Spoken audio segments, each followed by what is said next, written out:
Welcome to the Rangers Journal. Good evening, everyone, and welcome to tonight's edition of the Rangers Journal. My name is Chris, and I will be your host for this evening. What a lineup we have for you tonight, folks. I would challenge any podcast to have a better lineup than the one that we've got for you tonight, and it is absolutely tremendous. It really is. Craig, good evening. How are you? You doing well, mate? I am doing very well, mate. Thank you very much. You're saying just before, it's a wee bit of time since the two of us have been on a pod together. Always enjoy them with you, so can't wait for another one. Looking forward to it. Great to have you on. Stevie, you're looking absolutely tremendous tonight. We'll come back to that strip in a wee second, mate, but that is an absolute beauty. How are you, pal? Are you doing well? Thanks, mate. Good evening, Chris. Good evening, Craig. Mitch. I'm very well, thanks. Looking forward to this. Hope you're well. Excellent, mate. And Mitch, no intro is needed for you, mate. You're just absolutely top notch, and you're the number one guy. So, how are you, my friend? Are you doing well tonight? I'm good, mate. I'm just here to ruin Stevie's week as usual. You know what I mean? Like that's what we're here for. See if I can give him that. I'm going to try to see if I can give him an aneurysm online one day. Excellent. Hopefully, mate, it'll be all good. We'll all be good. Ladies and gentlemen, thank you for tuning in. This is your show tonight. It is Q&A night tonight. We normally have this on a Thursday, but there's a small matter of a game tomorrow night, so we'll bring it forward to Wednesday night. So, as I said, we've got a fantastic panel for you tonight, and this is your chance to put the questions in. Any question you want, no question is off topic. We're not like mainstream. We don't avoid anything here, and we will try and answer as much as we can. Get your comments in if you can, folks. We want to see you sharing this as far and as wide as possible. Like and subscribe to the page. It always helps us out if you can. And want to give a massive shout out to our podcast sponsors. So tonight's pod is proudly sponsored by the good guys over at the famous Bluebells Bar in Puerto del Carmen in Lanzarote. And if you're over in Lanzarote, you'll definitely find a warm welcome at the only Rangers bar in Puerto del Carmen. The Bluebells is a family-friendly eat, drink, shower party. And yes, 100% they show every Rangers game live. There's nothing better than sitting overlooking the ocean with a beer or cocktail on the sun-kissed balcony or grabbing a bit of shade if it's too hot. When in Lanzarote, do pop in and say hi to everyone over there at the Bluebells. We thank you for your support, guys, as always, and we hope you're enjoying tonight's show. On that one, Craig, sitting on a sun-kissed balcony with a beer in hand at the Bluebells, would that be something you'd like to do tonight rather than sitting with us in this podcast? No, of course not. I'd rather be here, obviously. It sounds good when it's late November and it's dark by 3:30, and it's just, it feels like a different planet. Mental. It's absolutely mental, Craig. And just talking about the time of year and where it's at, Rangers have served us up a little bit of a festive present. They've given us a wee bit of Christmas joy. The main headline for this week, gents, has been obviously the update with Kevin Thelwell and Patrick Stewart. So that did come as a wee early Christmas present, I would say. Stevie, would you say on that one, mate?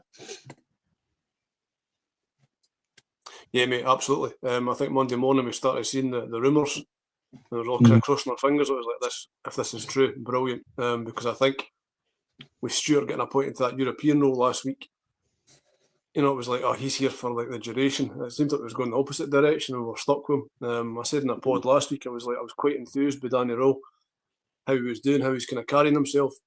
Get to January, get some signings, but at the same time, at the back of my mind, there was this impending doom because Thelwell's still there, and it was like, oh, you think of that and it's like a real blow. And then we heard that rumour, it was like, oh, here we go. And when it was confirmed, it really was like a weight lifted right off our shoulders. Tremendous news. Like I say, I think the Americans, like the owners, have made so many mistakes, since they came in, but they appear to be righting the wrongs now, and they're doing it quite rapidly. So yeah, it was great news. Absolutely. It was a welcome surprise, I think, Stevie, for everyone, which was great. And as I said, that I think Rangers have thrown as an early Christmas present with that one. So absolutely fantastic. Mitch, big week for Rangers this week. You've got Braga tomorrow. It's going to be another tough time.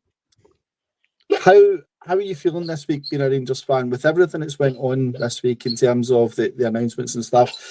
Obviously, Danny Rowe talking about the team and what he's hoping for and things. Has the game maybe become a bit of a sideshow this week with everything else that's going on, or should that always be front and centre? I'll be honest with you, mate. It's business as usual. You know, on the park, it's business as usual. What happens up the stairs shouldn't be impacting on the pitch. We have people behind the scenes, you know, within the 49ers and Andrew Kavanagh's group and everybody else. Leave it to them to deal with the upstairs. Let Danny get on with the downstairs. And I think the Europa League campaign this season's been, well, let's be honest, I'm trying to find a way that doesn't get us clipped. It's been humming. You know, it used to be our sanctuary when we've had a bad domestic season or things have been iffy, but all's not lost there. We've got a chance to pick up 3 points. You know, and it's going to be a bit of an ask, but the team's going to have to play like we have done domestically. But I think, as Stevie mentioned there, when it comes to the Thelwell situation, Thelwell felt like the fart in the room that everyone could smell, everyone knew who done it, but nobody wanted to say, Tig, you're it, deal with it. Yeah. But I think from an optic point of view, if we'd sacked him before Darry Rowe had come in and stuff like that as well, I don't think, that's one of these ones, I don't think it would have looked very good. I think it's these ones where waiting that wee bit of time to do it, obviously let Danny get in, get settled. He's been in the door a month now. You know, let's be honest, the entry was pretty steep when he came in. He had to assess what was there. And obviously from that assessment period, if decisions have been made upstairs off the back of that, then so be it. Yeah, absolutely. Before we jump into a wee bit more detail, Mitch, we just want to send out from the Rangers Journal a massive congratulations to Mrs. Mitch, is what we'll call her. She graduated yesterday from her nursing, so congratulations to you Thank all. you We've very seen much, some guys. pictures and it was great. So if she's watching, and which I'm sure she will be, massive congratulations to you all. I hope you had a good night last night. Maybe that's why you're on the water tonight, Mitch, because too many beers maybe last night. No comment, mate. Craig, I'm going to cover yourself. So before we do that, I want to cover something up. Before we do that, I just want to make a shout out to anyone that's watching. This is Q&A night, folks. If anyone missed it at the start, this is your chance to get your questions across to the guys. We'll try and answer as much as we can. We'll get as much comments up as we can. So please put your comments in, put your questions up, and we'll put them across to the guys, and we'll have a bit of fun along the way with it. Craig, before we go into some of the comments and questions that maybe come our way, one of the big news pieces we heard this week was Derek Cornelius. He's went for a scan. We don't know what the full detail of it is, but we know that he's maybe going to be out a wee bit longer than expected. Deon Sterling has been drafted into the squad. He came back on, I think it was Sunday or Monday. I can't remember. He played in a youth game. How big a blow is that for Rangers for Derek Cornelius to be out of the Europa League squad? Look, it is really big. I think the reason, or the fact that he's been taken out of the squad and Sterling's been put in will mean that we won't see him until after the Europa League phase is over, which isn't until the end of January. So he's going to miss that really busy period over Christmas and New Year. And he's been, I thought when he first came in, he helped sort of settle the back line down a little bit. He was still in the Russell Martin, you know, still in the under Russell Martin's role. So he didn't have he didn't have a great setup just to play with him. But I thought he was a calming influence on the back four when he came in. I think he's stepped up since Danny Rose came in. So it is a big loss. You're just hoping that Sterling can kind of hit the ground running coming back from this injury and kind of take over, because I fear playing Braga tomorrow. If the two centre halves is Giga and Fernandes, I think we'll get pummeled if that's the two. So the massive miss. It's a tough one, isn't it, Craig? Because you look at Giga and Fernandes, and obviously they played on Saturday together against Livingston, and wasn't ideal. Long ball over the top, straight long ball. We always get caught. It doesn't seem to matter who the back two is with that. We always get caught with these long balls. Would you maybe expect Danny Rowe to utilise a back three tomorrow night with Tab maybe going in there to try and just give that wee bit more experience rather than going in with Jiggy and Fernandez as the two? Well, that would make sense if you play Aarons and Magoma as the two wing backs, and then have those three. Obviously, assuming that Sterling isn't playing, assuming that Suter isn't back, although I don't believe Suter will be back. Then that would make the most sense to give those guys an extra bit of cover, because I really fear for us if it's a two and it's those two. Absolutely. Yep, I couldn't agree more with that one. Stevie, we've got our first question of the night, and it's from our very own Doug. So, Doug, thank you very much for watching. We really appreciate it, and thank you for the question. So, Steve, I'll put this across to yourself. But Doug's question has been a lot of chat about Rowe's squad dossier, which sorted players into green, amber, and red levels. Now, again, this is a rumour that's came about across social media, and it's one of the things we're going to discuss around Kavanagh and the Patrick Stewart, the Kevin Terrell and Patrick Stewart situation. But I think it's really good to touch upon it just now. In terms of what Doug is saying, who would be your green players this season if you put them into that green, amber, and red levels? Who would stand out for you as the green ones, mate? I mean, we're talking about counting this on one hand for the green section, I guess. Butland, probably best player this season. I don't get many arguments with that. Tav, he's been really consistent all season. Beyond those two, I'm kind of struggling. I know Gassama started the season really well, but he's kind of went off the boil. Cameron, in the limited time he's got, he's really impressed me. I'd probably put him in there. Bit of concern that he's not getting game time, but even Antman's getting picked ahead of him, and he's not kicking a ball. I mean, you don't want to write players off, but guys like Asgard and Antman, they look dire. They've got it all to prove to me, but I'd go probably just Butland, Tav and Cameron. Really, like I say, it's a slim pickings, I'm afraid. It's a hard one, Stevie, isn't it? Because nobody's really stood out. Other than those ones you've mentioned, I think I would agree with you in terms of Butland and Tav for me. I think that those have been the ones that came through. But it's very slim pickings at the moment. Mitch, again, same question to yourself. Look, I want to open this up. I know Stevie's given the green ones there. We could probably talk all night on amber and red. But look, open it up to yourself. What's your thoughts on this one? And is there anyone from a green perspective you'd want to do a touch upon over and above what Stevie's mentioned? I'm just going to give Stevie an aneurysm and say Fernandez. I'm kidding. Stevie, calm down.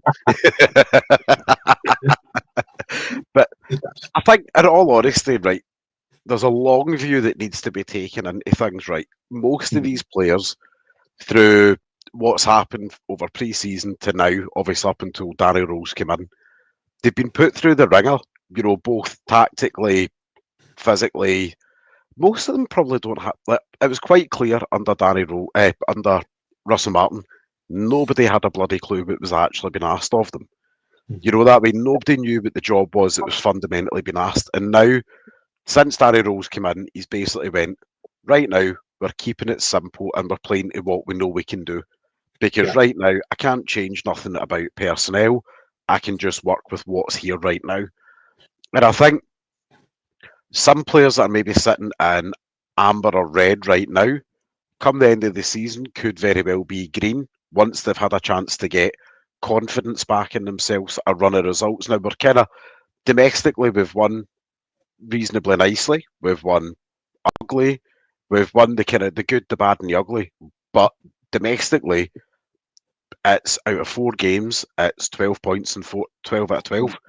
The man can't magic bonus points when he plays, and I think that's going to be the bulk of how this season, the next few weeks for me. Like, keep that ball rolling domestically, and see what the players look like come the end of December, because it's a hectic period, as we all know. In December, there's more. We're all going to be in a kind of half comatose state between chocolate, wine, and all sorts. Like, we're not going to know what day of the week it is. Those boys don't know if they need to put the football boots on or go for a lie-in.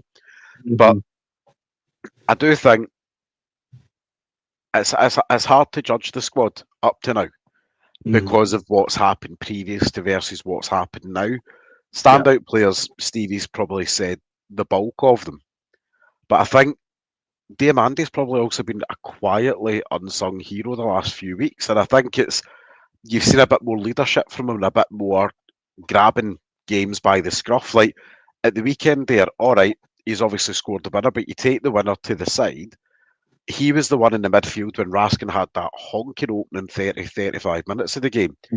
Dio was the one making the interceptions. He was making the runs forward. He was commanding the midfield and telling people, I want it here and I want you here. Because as well, though, players are humans. They're going to have they're going to have an iffy half hour here or an iffy 20 minutes there. Sometimes you need your teammate to do what the boy at Everton did last night and give you a slap in the chops and tell you to go on with it. Unfortunately, can't do that because you'll get carded nowadays. But but Dio did that by showing the leadership that normally comes from Nico. Nico, Diamandi went, all right, my partner's having a rough afternoon. My turn to step in. Mm-hmm. Yeah, absolutely. Craig, again, I want to open this up. It's the first question that's came in. I want to open up to yourself. Is there anything at all, whether it's green, amber, reds, that you want to talk about in terms of players who have stood out for you, whether good, bad, or indifferent placement? I think the only one that I've not heard mentioned is Finlay Curtis for Green. Again, like Cameron, he's not had a lot of game time. You could put Stevie's point about Ant-Man and relate it to Curtis as well, especially on that wide area. I think Curtis could offer a bit more than Ant-Man could right now.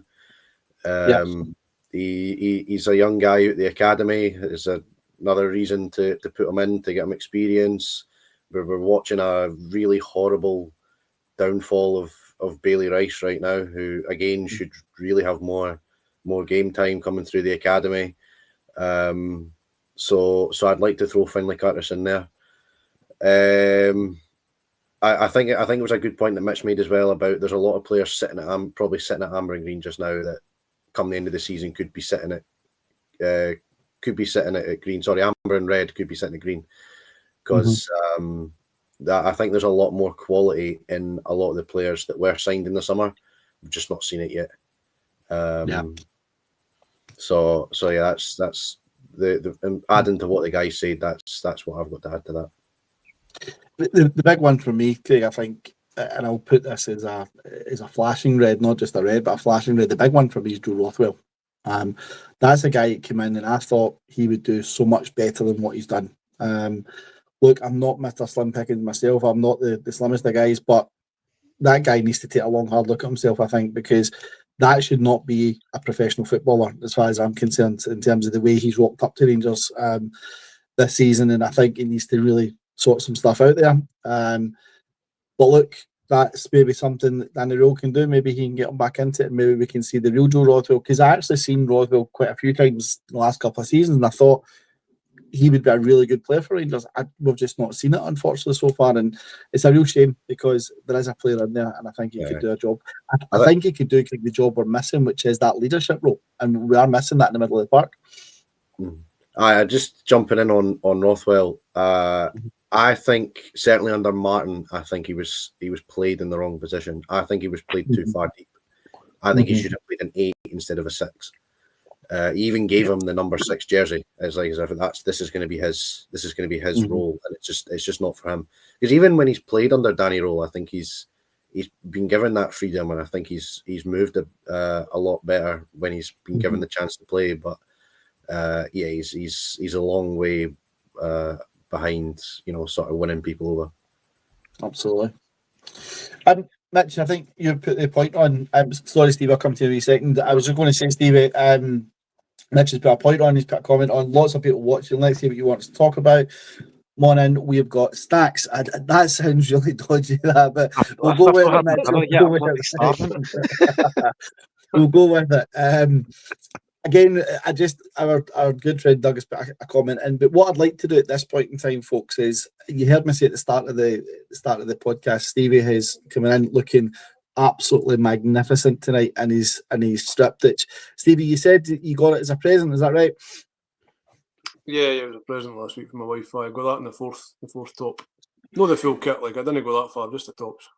I bet you're sitting with the shorts and socks on right now, aren't you? That is the full kit that you've got there. There you go. I'm That'll not showing give you my everyone. legs, mate. No chance. The reason I wanted to bring it up, Steve, is because, as I said to you at the start of the, or before we come on the show, it's my favourite kit of all time for Rangers, and I thought it was maybe a good point to put out there to everyone.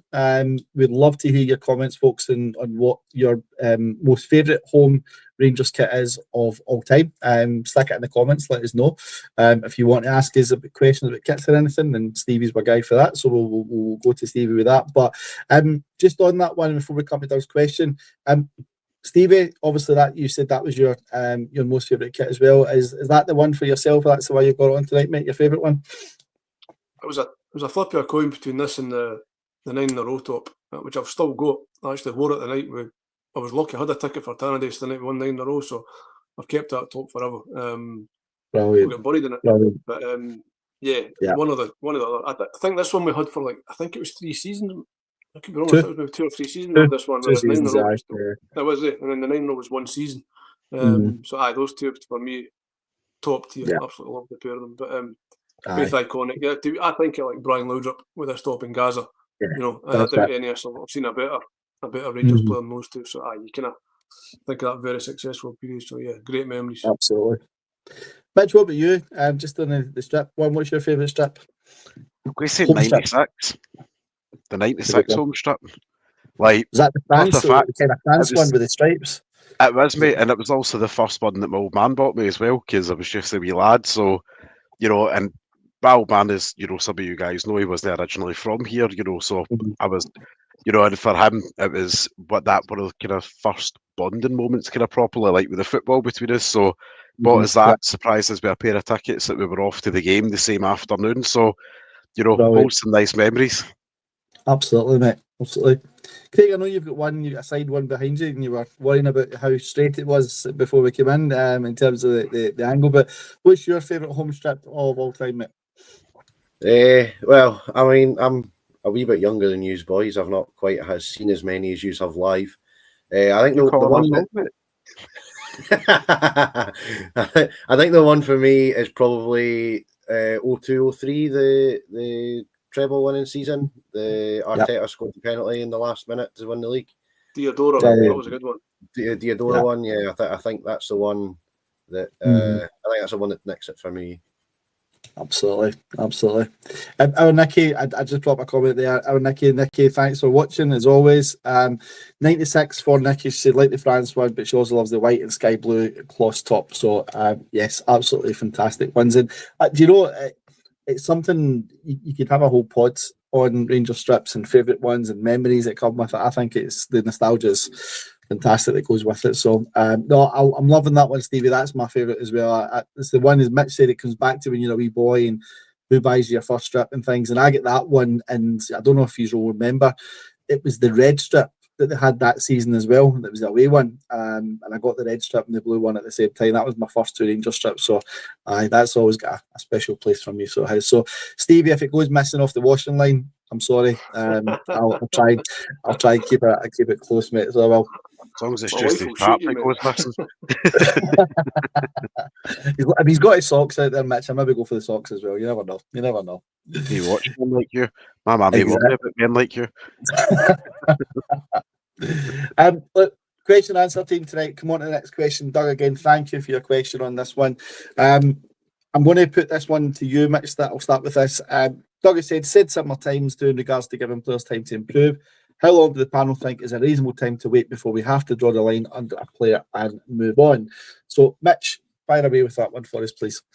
I think it's kind of, as always, it's not a black and white answer to give to that. Like, there's players like Lyle Cameron who's not really had much of a sniff in the team, that the only way we're going to assess whether Lyle Cameron's got a long-term career, 2-3 seasons down the road, is if Lyle Cameron starts to play 4, 5, 6 games in a row where you can say, can we trust you in this squad? And I'm not saying necessarily at Europa League level, but domestically at the weekend, for me, whoever plays in that midfield this week, tomorrow night, Lyle Cameron should take somebody's jersey at the weekend to go and see obviously what he's made of. Because if season 1, when you've made that jump from Dundee, no disrespect to them, up to either side of the divide, your job should be a squad player in year one. Make yourself a solid squad player. The guy that comes in, that unless you are a different gravy completely, you are probably going to be a squad player for year one, where you bed in, get used to the environment,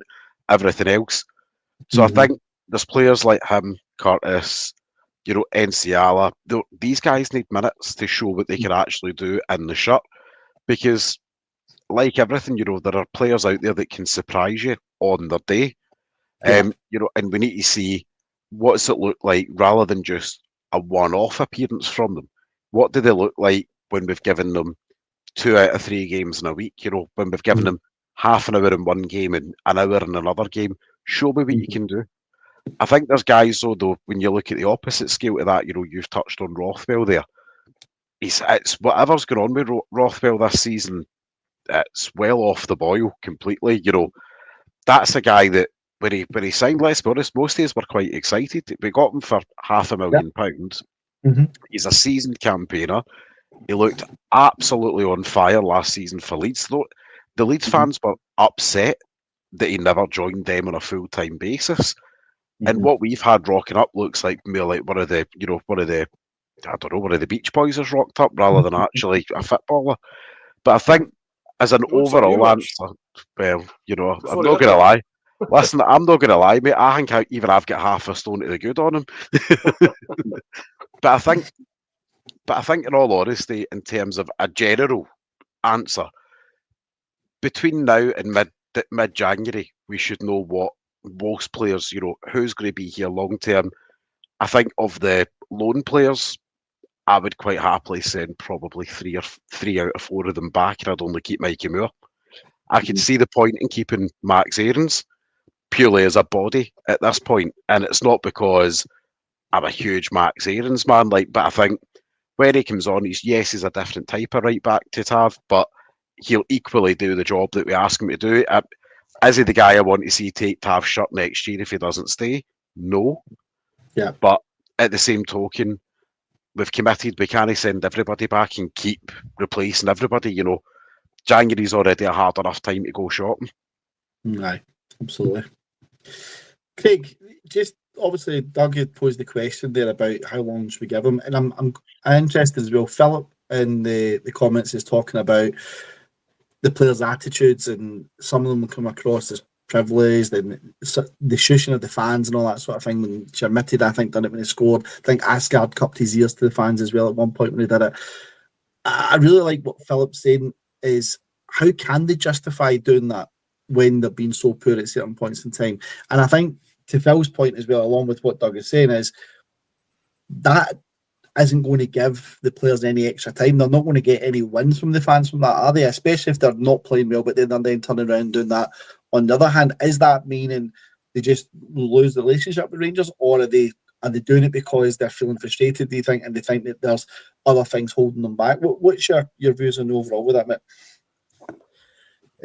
Look, I think when you come to it at the time, when Chermiti done it at the time and he scored against Kilmarnock, I didn't get annoyed. I remember seeing it happen. I didn't get annoyed with it right away, because I feel like if he kicks on and scores again and again and again and again, and he actually becomes a good, a good member of the squad, then he's entitled to kind of give a little bit back to the fans, because look what he went on to do. But the problem is he hasn't went on to do that, and now he just looks a bit stupid. And that ends up souring the relationship with the fans, because in the end, so long as you don't go completely overboard, you can do quite a bit and get away with it, so long as you become or continue to be a good player, and keep contributing to the team. Because in the end, what fans want to see is their team winning. But if you give it out and then you don't back it up, I think that is what sours the relationship with fans. Absolutely. Yeah, totally agree. Stevie, are we being too judgmental on these players at the moment? And probably a second point to that, are we too quick to judge players nowadays compared to what we were back 10, 15 years ago? What I look at players now that come in, and because of how much information we've got. You see it on the Rangers Journal, and I'll shout out to our tactics guys and our the analysis that goes behind the scenes with everything. There's so much analysis now all over the place on a player. If you want to look at a player, go on, you can search him on Wyscout, anything that's there, and get so much detail. Does that mean, and all the social media that goes with it, is that a challenge for any player that fans are not going to give them any more time? They're not going to give them more time than maybe what you got when it was I'll use an example. Eric Bo Anderson for Rangers back in the day when he wore that strip, right? He never got the time from Rangers fans straight away. They were on his back a little bit, but then he came good. Is it a different day and age now, Stevie? And that's why fans are not giving the players the time, that they're just wanting to jump on people's backs and really say, no, you're not good enough after 3 or 4 games. I think there's a bit of that because I think it's kind of like typical of like the world in 2025. People want everything immediately, so I think there's definitely something behind that. But at the same time, I've been going to Ibrox since like I was a kid, and Rangers fans have always had the highest expectation of their players. I can remember much better players than like the likes of like Shermitty getting absolute dogs abuse. Like Craig Moore, he was always getting it. Ian Ferguson, he got loads of stick. Like really good. Even Albert's, like when he started off, a lot of people weren't convinced by him. They're just like, that's just because you're used to seeing your team winning and doing really well. I don't think there's anything wrong with that. Because you want them to be as good as they can possibly be. But I think like the guy touched on Rothwell, Ant-Man, these other players, it's just they've basically been playing under Terry Vegetables, and it's been an absolute wreck. So who knows what they've had to kind of endure with the pre-season training. It might have been up to the tactics, been a nonsense. It's just totally eroded their confidence. I'm not making excuses for them, but they've obviously had all that to deal with. And now Danny Rose came in and totally simplified it. But he's running repairs. It's so difficult to take care of a team mid-season. It's not your players, it's not your signings, and try and get the best out of them. So he's in a really difficult spot. And so far, he's done pretty well. But as for the expectation of the fans, I think you look at England, like the Liverpool fans and whatever, clawing for Slot's head. It's like they've had a bad run about a month, and some of them want him gone. It's like, come on, you can't, for a guy who's just won the Premier League down there, that a canter. To me, like, if you've been sensible about it, you give the guy time. But I think there is something in that. In this day and age, people just want them gone and like move on and change it. But it's like, Danny Rose, he's getting the time, which I think is good. And he's getting rid of the people that were kind of holding us back. So from our perspective, I think things are finally going the right way. But I don't think there's anything wrong with the fans' expectation. When like guys like Chermity or Asgard, when they like react to the fans and they've not done a single thing for us, it looks really petty and childish. And that to me makes me wonder about their temperament. Do you know what I mean? When you should be doing that, you should be celebrating and then go and try and do it again. Not giving the fans stick. So no, I disagree with that. To me, it just shows that they've not really got what it takes to play for Rangers. The fact they're getting frustrated that easily, that's not good enough for me. No, absolutely. Let's shift tactics a little bit, gents, until we get some more questions in from the guys watching and things like that. I just want to shift tactics a little bit, and maybe this will generate some question and answers. So the big story of this week was Kevin Thirlwell, sporting director, and Patrick Stewart, CEO, sacked on Monday. Now, came out of nowhere, I think, on Monday. I wasn't expecting it this side of the year. I think someone said at the start, I think it was yourself, Steve, that said that when he's getting paraded in front of cameras, talking about Danny Rule and Stewart's going on to boards elsewhere, UEFA boards and things, your thinking is these guys are dug down for the long term, right? That was my thinking on it. So to see that come out, it was a wow moment. I don't even think anyone realised Andrew Kavanagh was back in the country. We all thought he was over in America, and he's rocking up doing interviews with Sky Sports. Maybe if Andrew Kavanagh's listening and he wants to come on to the Rangers Journal, we're more than happy to have him on and have a good conversation with him. My question to you on this, guys, is looking at the changes that have been made from Andrew Kavanagh, is there more to the decision that he's made over the last couple of days? Because bear in mind, we have him Marafi who's made those decisions. Is there more to that than what they're telling the fans, do you think? And when I say that, I mean, we've heard the rumour Danny Rule made a team assessment and he was very unhappy around some of the quality that's been brought in. And we also heard the rumour he's been very unhappy around the January transfers that have been put on his doorstep. Do you think there's been something there that says Danny Rose went to Andrew Kavanagh above and said, we can't continue this relationship with Thelwell and Stewart, if they've signed off on these players previously and they've signed off on this list for January, is that been a major driving force, do you think, or are we pulling at straws here, right? Steve, I want to start with yourself. Yeah, I was going to start with yourself, then we'll go around the houses on it, mate, please.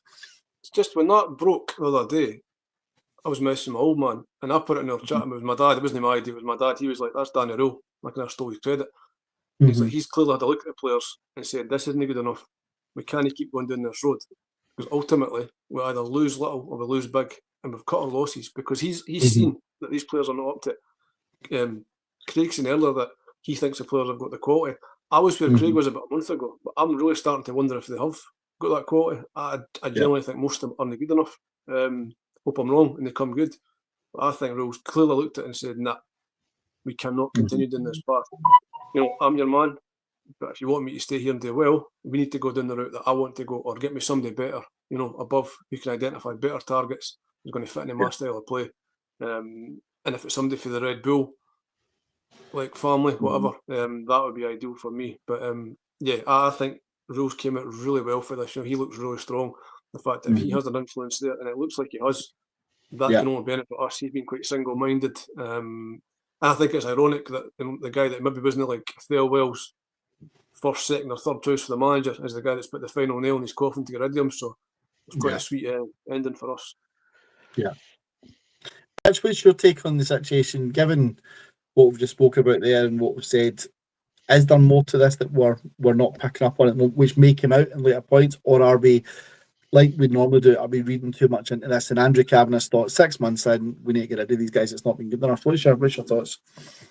I'm going to start off by saying one word: trust. And I think that's something that Andrew Kavanagh and potentially Prag Marathi they've maybe put too much trust in the wrong people since the takeover.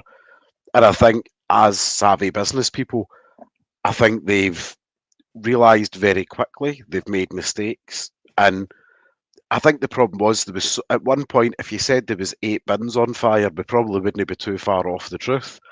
And the problem was we couldn't keep the fire out of 6 of the bins to go and put the other fires out first. Yeah. And I think this is what we're now seeing as a bit of course correction from them, where they were, where they're like, okay, well, we've now got the manager situation sorted, the coaching situation sorted. We've now realised that the guy that we thought, now, on paper, Kevin Thelwell and Dan Purdy made sense. There's a lot, like, hindsight's a wonderful thing, but you look at Thelwell and you say, well, look what he did at Everton, in terms of the PSR model. They were so far in the red that they were hemorrhaging money before the Franklin Group takeover. And let's be honest and be very, very candid about this. That takeover at Everton doesn't happen without Kevin Thelwell. Basically balancing the books back out again before the Franklin Group came in, because their finances were an absolute rip-roaring disaster. But again, from a surface level and pure CV, Thelwell made sense. And then it also makes sense to say, well, we'll bring his number 2 in with Dan Purdy. We'll bring him with him because it's essentially, let's be honest, they come as a package deal. It made sense at the time. Yeah. The problem was everything in the summer was so uninspired. Now, we can bang on about the Trimiti price tag, and we've done so many a time. At the end of the day, it's gone. We've paid for him now. It is what it is. But I think this is where we're starting to see that. I think that's, thanks very much, Curry son. Like, I think we've started to see very much the business focus. I think if this was the Parks and Co who had this previously, I don't think those decisions were made as ruthlessly as they've been made now. I think it would have been jobs for the boys and jobs for the pals, and that way. I think right now we would have been finishing the season with Kevin Thelwell in the job that he was in, which ultimately, in anybody's job, all of us, if we don't do well at our job, we get hauled into HR with a wee tap on the shoulder to say, "There's your jotters, big man." Like, and that is ultimately what's happened. He has paid the price for uninspired shopping, uninspired hiring. Now, I will say, I think there's a few really, really good hires that he's been part of as well, particularly the guy coming in to take over the academy. That's a I'm not going to lie, mate, I'm really excited about that particular hire. But some of the shopping, the fact that he's went in there and basically purchased from the Championship, 9 out of 14 players came from the English leagues. Can't tell me that he doesn't know players in other leagues, because we've seen that he knows players from other leagues when he was over at Everton and when he was at Wolves. So I think as business owners, he's maybe tapped into that 49er group and said, look, have I had my pants pulled down with this hire? And somebody within the 49ers group has maybe just went, look, there is hundreds of millions of pounds on the line on a professional level. Yes, you have had your pants pulled down, but there is plenty of time for you to fix it while you have some credit in the bank to fix it. Yeah.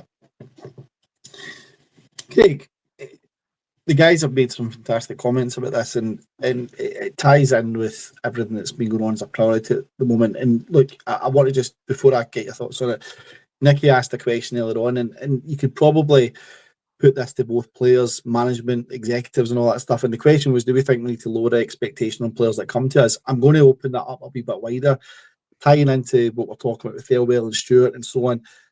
Do we need to lower expectations on anyone that comes into Rangers at the moment? Because we talk about, Craig, how Rangers set the standards 20, 25 years ago, 30 years ago, right? And we were always the standard bearers where we brought players in, where we brought executives in, how we did things. That has changed over time, whether it's teams have caught up with Rangers or whether it's Rangers have fallen back the way. That standard has been very, very different over the last few years, right?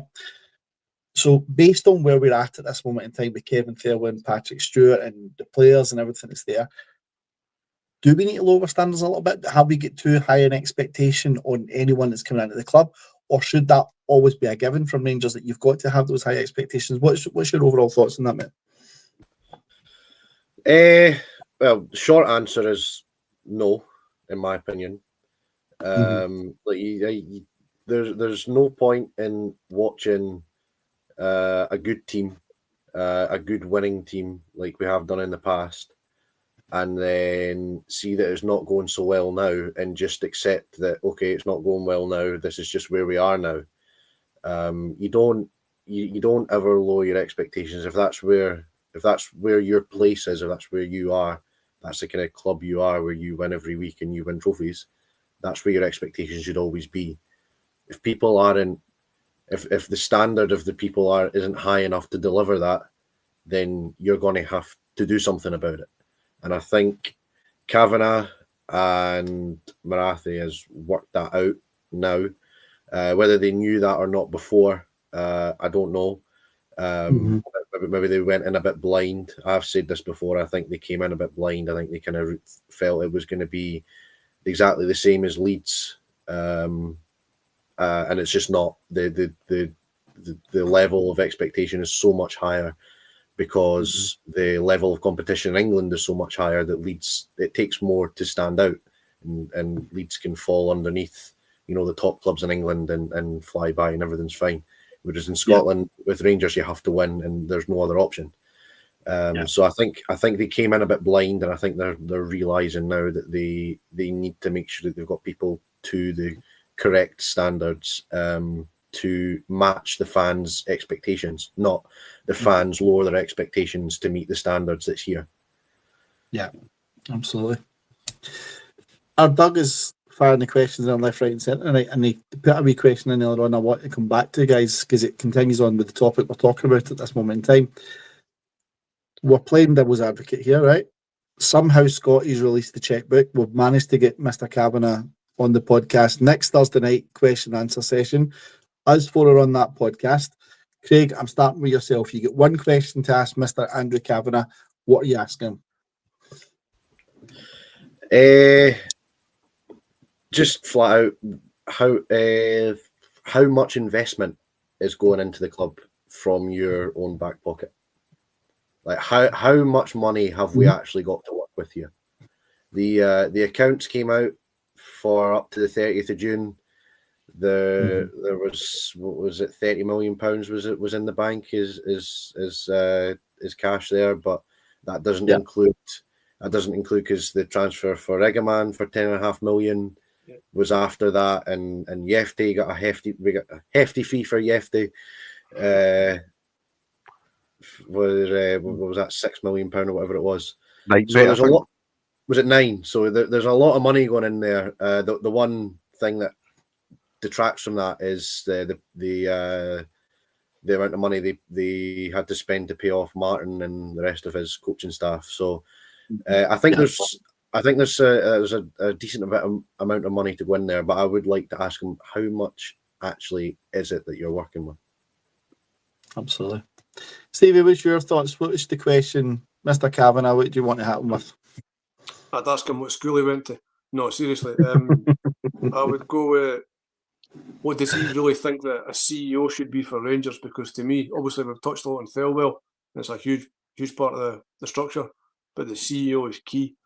And to me, Patrick Stewart was the opposite of a good CEO. I mean, he was interim CEO at Man United. He's never really done that job before. So how he landed, and I mean, I get he was a big part of the takeover, but to me, I thought he should have just left once the takeover had went through.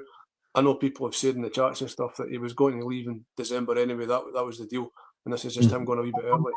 But you know how he's like engaged or not engaged with the fans, like really kind of fell it with a lot of us, the Union Bears and stuff. You know, it's been terrible in that position. Just he's not a good CEO. So I'd like to know what Kavanagh thinks we need, because to me it's such a key part of the structure. It has to be the right appointment. You look at other clubs, you know, that they're fairly good administrators who they've got in that role. I was kind of looking at some of the guys in the Premier League. I was looking at, I think it's Andrew Martin, I could be the wrong name, but the Fulham CEO, he's like really well regarded, like in the game, like done really well for Fulham. And then you click on the LinkedIn and it's a Fulham fan in this blog, and he's listing all the things that he's done to annoy the fans and how he's completely out of touch. And it seems like it's quite a typical thing, you know, that CEOs don't really seem to appreciate the fans and what we actually put into the club. So I'd like to know what Kavanagh's take on who he's going to appoint, because it's a really huge, as much as the director of football is huge, the CEO is just as important, maybe even more so because of the finances involved. So I want to know his thoughts on who he's going to get in, because like I say, to me, it's just as big as director of football appointment. Absolutely. Mitch, obviously we want to know who he's buying. We want to know how much money he's putting in. We want to know who's coming in the background. You've got 5 minutes to spend with Andrew Kavanagh and pick his brains. What is the one question that you are saying to him to get across to the Rangers Journal family? First question I ask him is, what have you learned in the opening 6 months? Because to know what he's going to do going forward is to understand what he's took away from the opening bit, which is now clearly some of which has been, just to echo what Stevie said there, Patrick Stewart was an absolute honking CEO. One thing I'll say for Kevin Thelwell, you know, and again, the man has many a flaw, but the one thing Kevin Thelwell done was he wasn't afraid to speak to fans. He tried to engage with fans, whether that be, he was the mouthpiece, obviously, with that incident that we all seen at the airport and stuff in the hotel, but he also came out to things like the big sleep out. He made a point to be a presence. I'm sorry, but if your CEO has anything about them, you join your sporting director at that point. You should be looking to build the bridges that at that point Patrick Stewart had kind of, let's be honest, kind of burnt at that point. You know, you go out your way to, instead of hiding behind, he was a terrible people person, is the best way I can put it. You know, he was terrified to speak to people, and you're like, look, buddy, like, there's 50,000 of us here every week. You can't go hiding for 50,000 of us, because I'm afraid to say, your ears are that bloody big, we can see you from every stand. Like, you know, but in all seriousness, like, he needs to have somebody who is personable, who has that personality to come and engage with fans on the good, the bad, and the ugly. And sometimes to find out how much patience we need to give things as fans is to find out how ugly it is underneath the bonnet.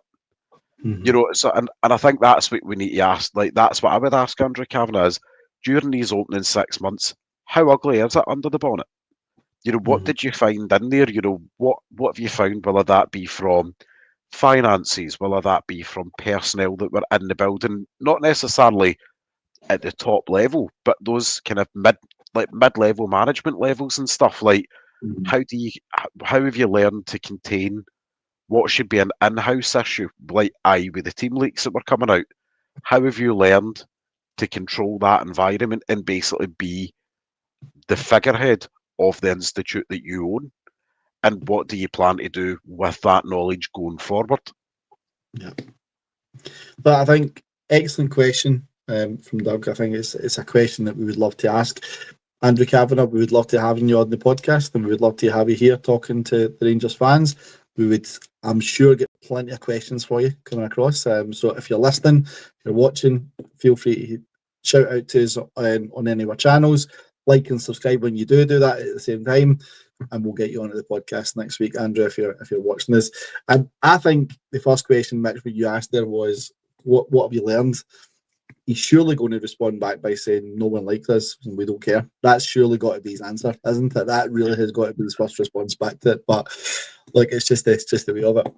Talking about no one likes us and we don't care, I want to shift the comments about a little bit, folks. There's been a big furore of SFA, VAR, loads of stuff happening that the world's falling apart on because Rangers got the benefit of something at the weekends, and we've had 2 SFA updates.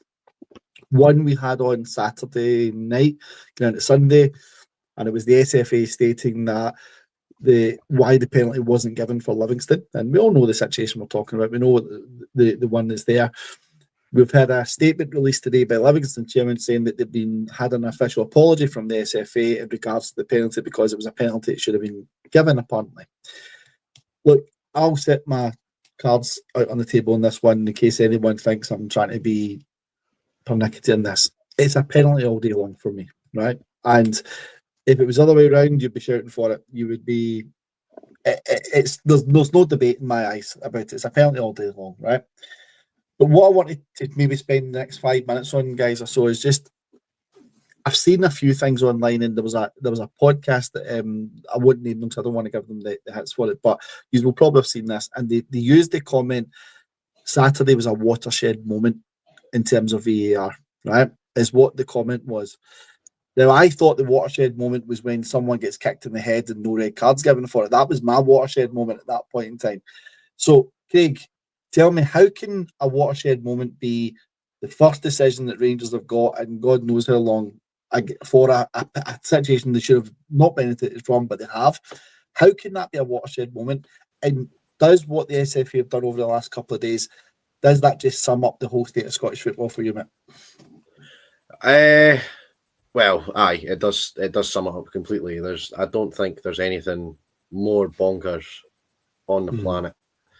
It really is just you couldn't write this stuff. I think what's quite interesting, there's a point. I don't know if anyone here caught the Motherwell Hibs game last night. So Motherwell were given a penalty for a handball, and it was very, very similar to the one with Manny Fernandez, the Livingston one at the weekend. And it was not given originally by the referee, and he was sent to the screen, and then he gave it. The following day, the SFA come out with an apology to Livingston saying that they should have got a penalty. Does that is the penalty at this Motherwell Hibs game the reason why they've now changed their tune on the Livingston one? Who knows? But yeah, it really does. It's beggars belief. VAR in this country. I don't understand how you can sit there and look at things for 4 or 5 minutes and still end up coming with the wrong conclusion. It makes absolutely no sense. Referees are so incompetent in this country. It is ridiculous. And I've said this before. Scotland has one of the highest levels of Grade 1 referees in Europe. We're churning these guys out and putting them in these positions that they're just not ready for. I know we have. I know we have levels the guys have to go through. They have to pass exams and things like that. But I think they're getting pushed through far too quickly. I mean, the referee at the game at the weekend, the Rangers Livingston game at the weekend, I read his name in the programme. I'd never seen his name before.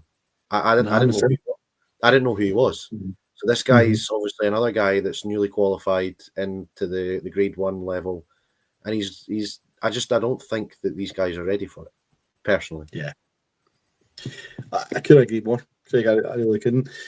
David, we're going to have another VAR show in a few days' time, I believe it is, or maybe a week's time or so. You're going to hear Willie Collum coming out with his views on what's happened there and how they've maybe got it wrong and all that sort of thing. But is this one even more interesting? The fact that they've came out with a statement at the weekend, which now really contradicts the statement they've come out with to Livingston, and does the VAR audio, does that become even more important now to try and understand the thinking behind this? Because my view, Stephen, this is, I could understand the level of criticism that came out for VAR over the last few days if this was the case every time a decision was made wrong, right? But when it comes to Rangers, we are always heard a point of even itself out over the season and blah, blah, blah, blah, blah, and all that stuff that goes with it. But when it goes in favour of us, and it's something that shouldn't have happened, you've got this whole furore of it and what's going on. John Beaton's one of the most experienced football or referees in football in Scotland. How did he get that so seriously wrong on Saturday? What was the mindset, do you think, at that point in time for not being able to give that penalty? I mean, it is mind-boggling. I mean, straight away, I agree with you. It was a penalty, no doubt in my eyes. It was a definite penalty.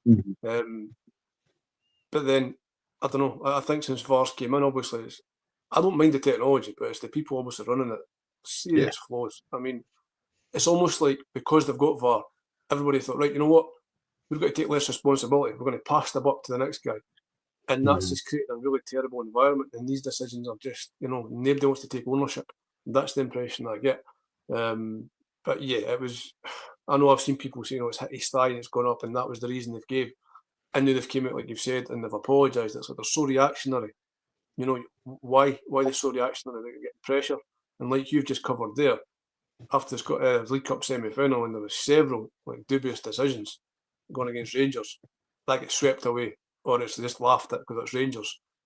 And then this Livingston are getting an apology 4 days after the fact. That is a double standard. It's just the rest of Scottish football just puts up with it, whereas we actually challenge it. Do you know what I mean? I think that's the issue. It's like we're the only club who actually goes against the SFA. Because everyone else seems to be happy to just pout it or keep out Celtic and whatever. And it's just, I don't know, it's created such it's a multitude of reasons, but it's a really poor environment. And I like the idea of VAR coming in, but I don't know if I watch a fair bit of the Championship in England and see watching their football without VAR. It's brilliant. It's just such a refreshing watch. And yeah, like you've covered there, it's just John Beaton's like, how can he not give a penalty? But then you think, well, is he maybe like Volgate because it's at Ibrox and whatever? But if it was Rangers Celtic, wouldn't have been the same decision like a penalty. I'm pretty sure something about that straight away. But yeah, it's just, I think the main issue is Craig covered there. The standard of the referee is not good enough, and it's only getting worse. And I don't think VAR's actually helping that. I think it's kind of almost making it worse because people don't want to take responsibility. And it's leading to these situations. But, we could probably talk for about 4 hours with what's wrong with Scottish football. Then they're running of the game, the referees, the SFA. We talk about the kind of nepotism with Thelwell. I mean, I think there's a lot of jobs for the boys at the SFA and the referees and stuff. That's, it's got to be improved for everybody, not just for Rangers. Mitch, my question to yourself in this one, I'm going to give you part A and part B, right? And I'm hoping you can give me two answers to this. Just touching on what Stevie says, my first question to you for part A is, should Scottish football fans have been consulted before the introduction of VAR around their views on did they want this? That's my first question. And the part B of that is, should we be consulted this time round to say, do we get rid of VAR? Because we're the paying customer. We're the ones who are keeping Scottish football afloat with the money that's going in. Not just Rangers fans, but every fan in the country is doing that. Should the fans have had a bigger say of one before it came in, and now that it's in, whether it stays in or whether it goes? Is that something the fans should be able to decide on? No. Short answer to both is no.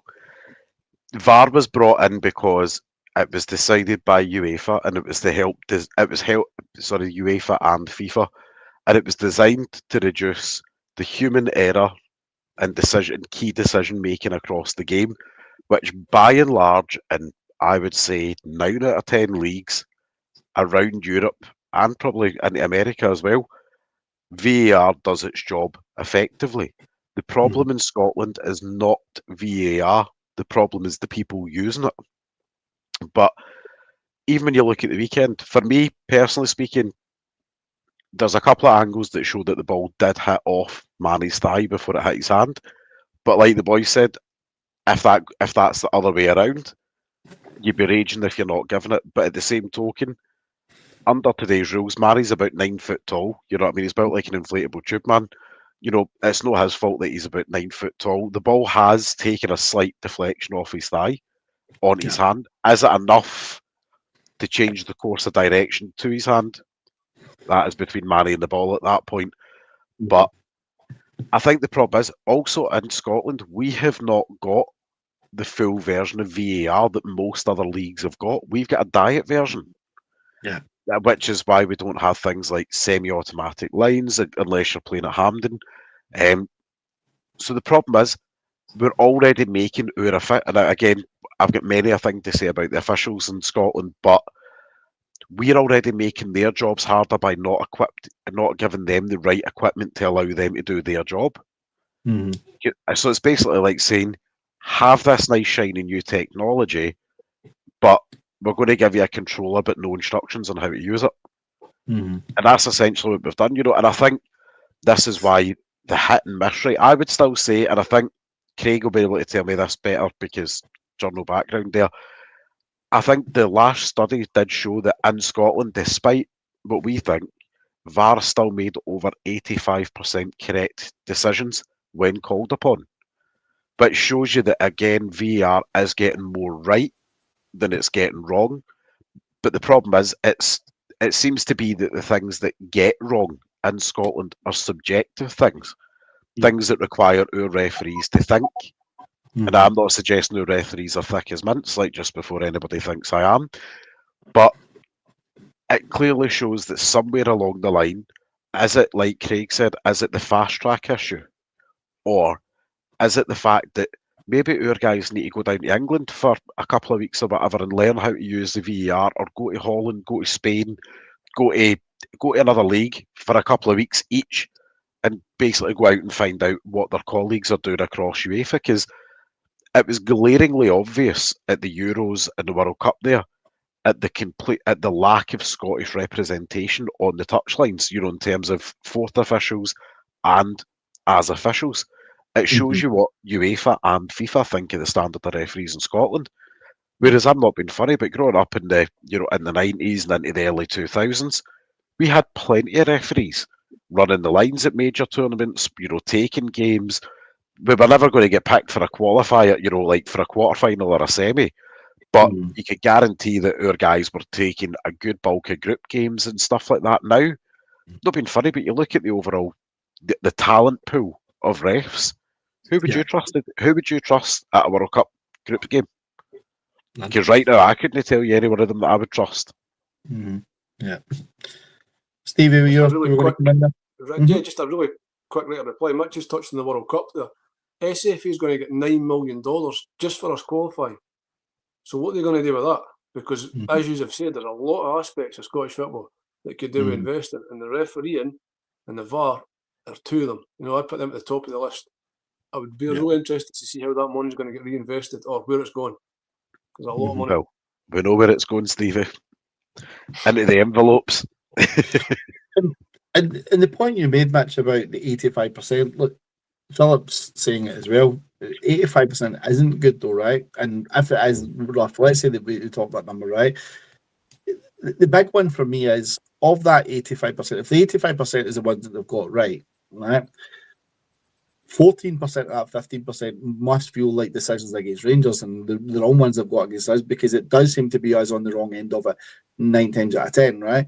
So maybe that's the situation. But even at 85%, do we say that 85% is a good number? I couldn't stand behind that and say that that's a good number in terms of what they've got right now. See, just to come back on that bit though, now the number may be higher than 85%. The number might be slightly higher than that. I've went with a safe estimate on that.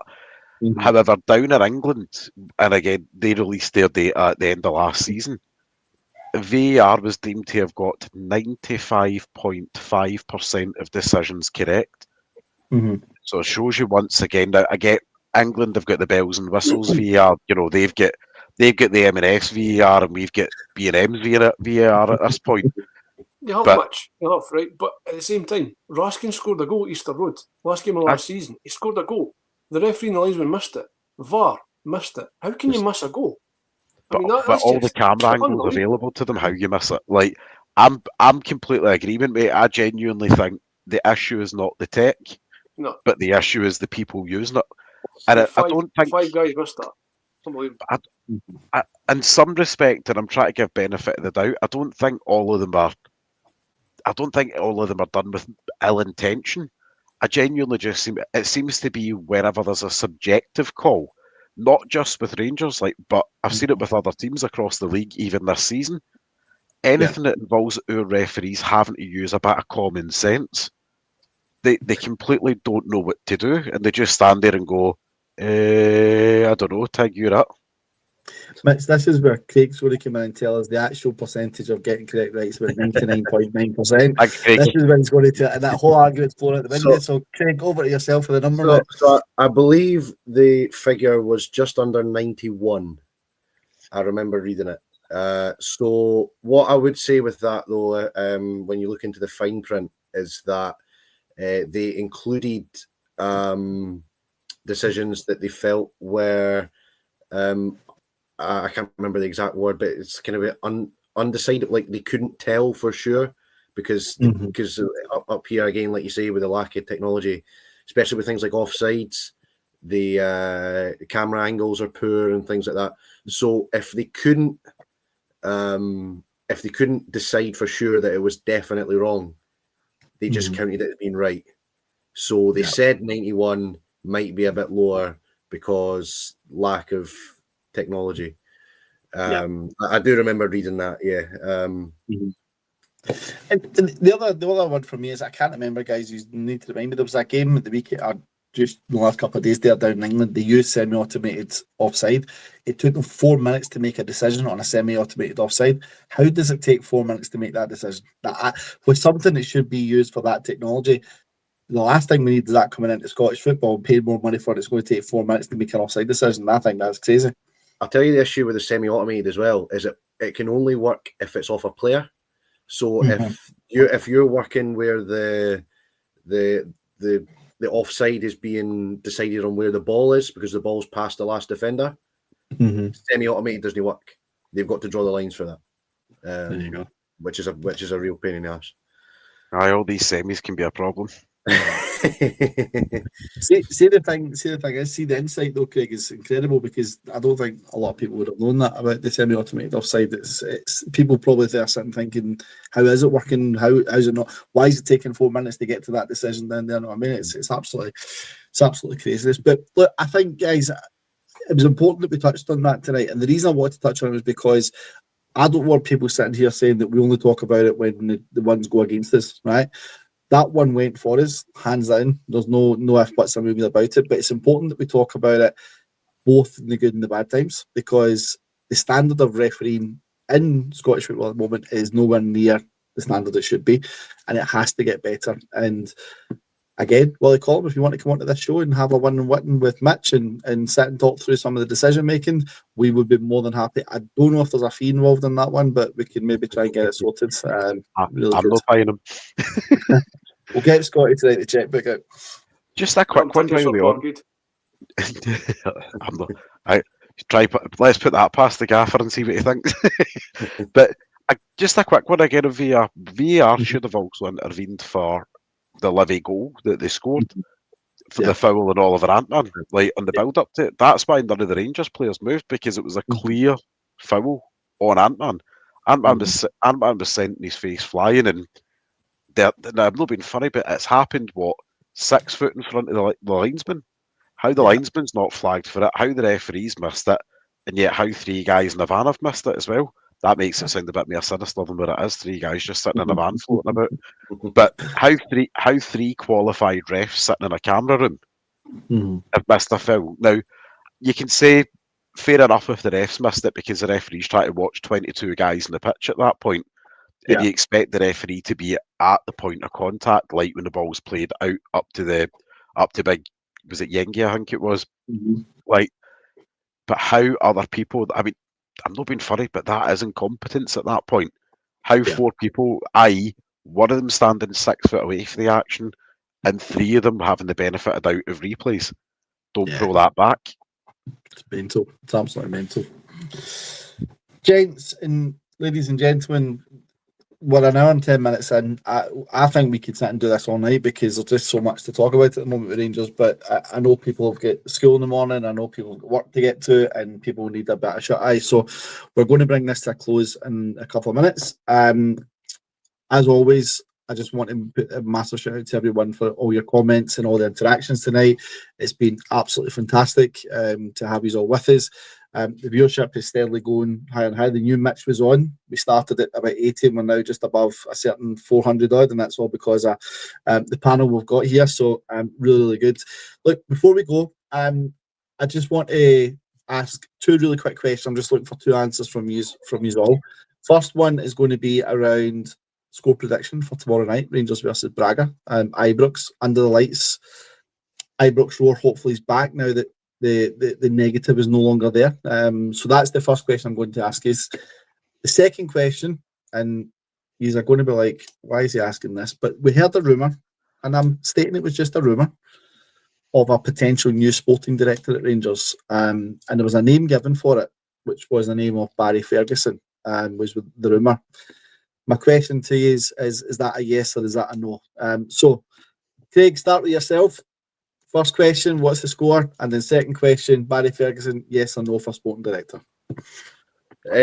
Score, I don't feel good, but it would feel wrong to not be positive. So I'll go for a 2-1 Rangers win. Barry Ferguson, nah, not for me. Not for me. Perfect. Good shout. Stevie, what's your thoughts on scoreline and then Barry Ferguson, please? Quite similar to Craig. I'm not too confident because obviously the performance of the weekend was pretty dire. Braga are obviously a half decent team. But obviously we've all got memories of the last time we played them there 5-6 years ago. It was an amazing night. So we'd love a wee bit of that, something to get the fans going and the team going to take into the weekend. In the next kind of few weeks, it would be a real boost to get a good European win, especially get off the 0 points marks. So maybe a 2-1 would be fantastic. Yeah. We were talking about Raskin earlier. Remember when we played Monaco away under Advocat and he stuck 2 guys into sweeper? Mm-hmm. I'd love to manage to do something like that tomorrow night, put Raskin back there just to try and really mix it up and do something different. That would be quite exciting. But it's just my championship manager mode kicking in there. And Barry What a shout, Ferguson, Stevie. That's the shout of the night for me, mate. You've just won the shout of the night. That is an absolute belter for me, mate, that one tonight. So the shout of the night goes out to Stevie for that one. Tremendous. Thanks, and Barry Ferguson, no. I'd rather have Barry Chuckle. Thank you. Fantastic. Mitch, scoreline and Barry Ferguson, yes or no? I'm going to go 1-0 with the human fridge freezer Manny Fernandez for a set piece. Like, he's going to jump up 12 foot like a leaping salmon in the air and just knock one in. Barry Ferguson, you're lucky I've no 2 footage off your seat for asking me that. That's a good answer, Mitch. I like that one. Look, I'm going to go a 1-0 victory tomorrow night for Rangers. I think we could maybe get the 1-0. I'm not going to put a prediction on the scorer because every time I went to a meeting, it's never happened. So I'm hoping if I don't do it, then he maybe get something for tomorrow night. Look, Barry Ferguson one. Look, it's just I know the rumours that were out there. There was a lot of things being said. I don't think that's ever going to come to fruition, and don't think anybody would want it to come to fruition. If we're being honest, at this moment in time, we talk about standards, we talk about the levels that we want to get into, and I think, look, Barry Ferguson's not in that level at the moment, unfortunately for anyone. I think so. We'll see where that ends up. Gents, it's been a fantastic discussion. As I said, I could sit here all night with you and just chew the fat over everything Rangers. It's been fantastic. The comments that are coming in, I love some of look, obviously, guys, you know, there's comments we can't put on the screen because of some stuff that's been said and things like that. But all the comments make us laugh. They're really, really good. It's great to see the interaction from you all, and we just hope you have enjoyed it for tonight. As always, folks, look, we've got a fantastic sponsor of this podcast. The sponsor is the tremendous guys over in Puerto del Carmen at Bluebells, famous Bluebells bar in Lanzarote. If you're over, honestly, you will find them. They're really, really good. They're a family-friendly bar. They eat, drink, chill, or party in that bar. And yes, as we said earlier on tonight, they show every Rangers game live. Nothing better. Doug said it in the comment. One night we should be sitting doing this in the Bluebells. We should be over there, guys. I think Stevie's going to fly us over through the checkbook first class. We'll sit in the balcony at the Puerto del Carmen Lanzarote Bluebells. We'll have a good wee drink in the hand, and we'll do it. We'll have the sun shining down on us. We'll have the tops on. Everything will be great, and we'll be able to say hello to all the guys over there in person at the Bluebells. I'm wild enough with it. A beer, you imagine putting a couple of rums in my neck in a live pod. Like a human grenade at that point. It would be tremendous. But no, the guys over there are fantastic. They're massive sponsors of this podcast, and we thank them for their support. And guys, we thank you for all your support as well. So thank you for keep coming in and putting the questions. Craig, always a pleasure. Insight is fantastic as always, mate. Thank you for coming on tonight, and we hope to see you again soon, mate. Aye, mate. I always love it.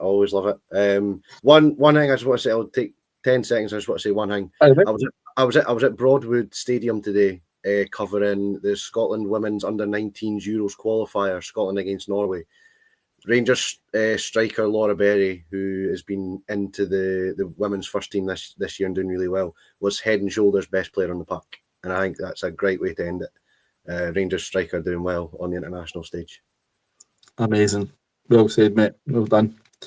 Stevie, honestly, fantastic. The top, tremendous. Loved it when I seen that tonight. It brought back memories, mate. It really did. And I'm delighted you came on with that tonight because it's number one for me, mate. So thank you for coming on. Thanks for all your input. It's greatly appreciated always, mate. No, thanks, Chris. Always a pleasure, mate. Never a chore. Thanks for hosting. And thanks to everybody for taking part. Cheers, guys. Absolutely. Mitch, we love you, mate. It's always a pleasure to have you on. Hope you enjoyed this one, mate. It's always my favourite time of the week. But this time I've also no gave Stevie an aneurysm. My quest continues. Absolutely. There's still time for it. Ladies and gentlemen, as the guys have said, thank you so much for all your input, for your comments. Doug, for all your questions that you were putting into the chat. Thank you for that as well. It is greatly appreciated. Look, still lots to come, folks. We've got pre and post show tomorrow. You'll see myself on the post show tomorrow for anyone who wants to tune in with a couple of us on that. There is the pre-match show tomorrow night as well. We'll have our normal Friday daily show on Friday with the gents on that one, and then obviously we've got Falkirk pre and post match on Sunday, not Saturday this week, open Sunday. So look, lots to come on here. This is the place you want to be. You get all the insight in Rangers. If anything breaks, it always will break through this. But as always, remember, folks, every night is the Rangers Journal night. Thank you. Good night.